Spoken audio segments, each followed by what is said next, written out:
मित्रों, नमस्कार। आज बात करेंगे हम लोग हर गुरुंग के प्रतिवेदन के संबंध में।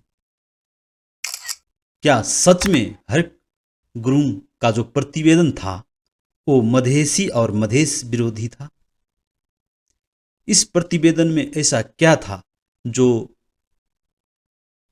मधेसी नेताओं ने उसे विरोध किया था, जिसके तहत सद्भावना परिषद का गठन हुआ था गजेंद्र बाबू के नेतृत्व में? गजेंद्र बाबू का मतलब हुआ गजेंद्र नारायण सिंह। हम लोग इस हिसाब से प्रश्न के रूप में ले सकते हैं कि सच में ऐसा क्या था हक गुरुंग के प्रतिवेदन में जो मधेसियों को विदेशी तरह देखा जा रहा था।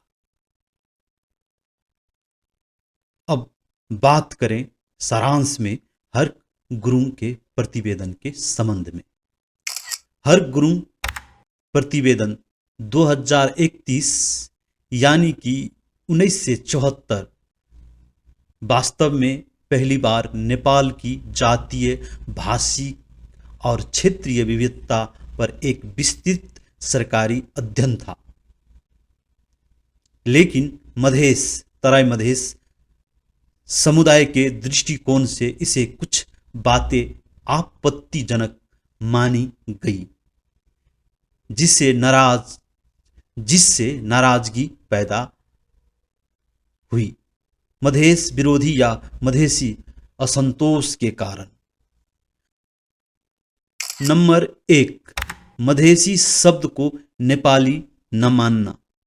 प्रतिवेदन में तराई के निवासियों को अक्सर भारतीय मूल के लोग कहा गया।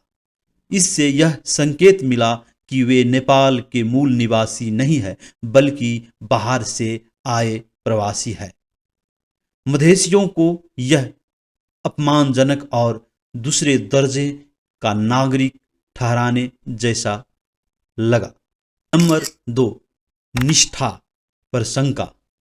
प्रतिवेदन में उल्लेख था कि तराई क्षेत्र भारत से खुला हुआ है।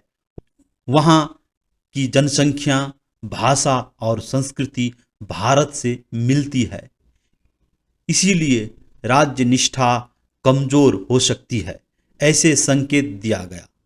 मधेसियों को यह राष्ट्र विरोधी ठहराने की सोच लगी। नंबर 3, भाषा और संस्कृति का स्थान न देना। प्रतिवेदन ने तो कहा था कि नेपाल बहुभाषी है, परंतु व्यवहारिक सिफारिश मुख्यतः नेपाली भाषा को ही आगे बढ़ाने पर केंद्रित रही। मधेसी भाषाएं मैथिली, भोजपुरी, अवधी, हिंदी आदि को भारतीय प्रभाव बताकर हाशिए पर रखा गया। इससे लगा कि उनकी मातृभाषा को नेपाली राज्य में जगह नहीं मिलेगी। नंबर 4, प्रतिनिधित्व की समस्या। प्रतिवेदन ने जातीय समूहों की गिनती तो की, परंतु तराई मधेश को मुख्य अप्रवासी की तरह चित्रित किया।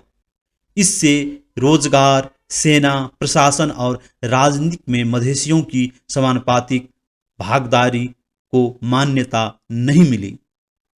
नंबर 5, राष्ट्रीय एक भाषा एक पोशाक की नीति को औचित्य देना।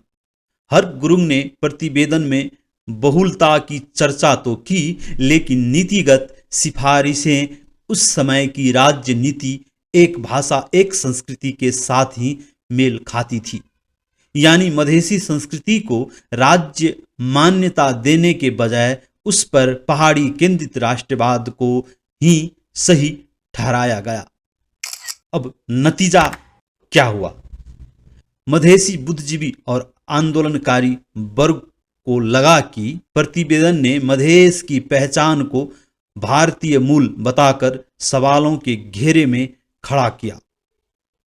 भाषा और संस्कृति को बराबरी का दर्जा नहीं दिया। राजनीतिक अधिकार और निष्ठा पर शंका जताई। यही कारण था कि मधेशियों ने इसे मधेश विरोधी प्रतिवेदन कहा और उस समय से ही असंतोष का बीजारोपण हुआ। आप लोगों का यह जानकारी कैसा लगा, कृपया कमेंट बॉक्स में प्रतिक्रिया दीजिए और साथ ही हमारे चैनल को लाइक, सब्सक्राइब और शेयर यानी कि साझा कीजिए। धन्यवाद।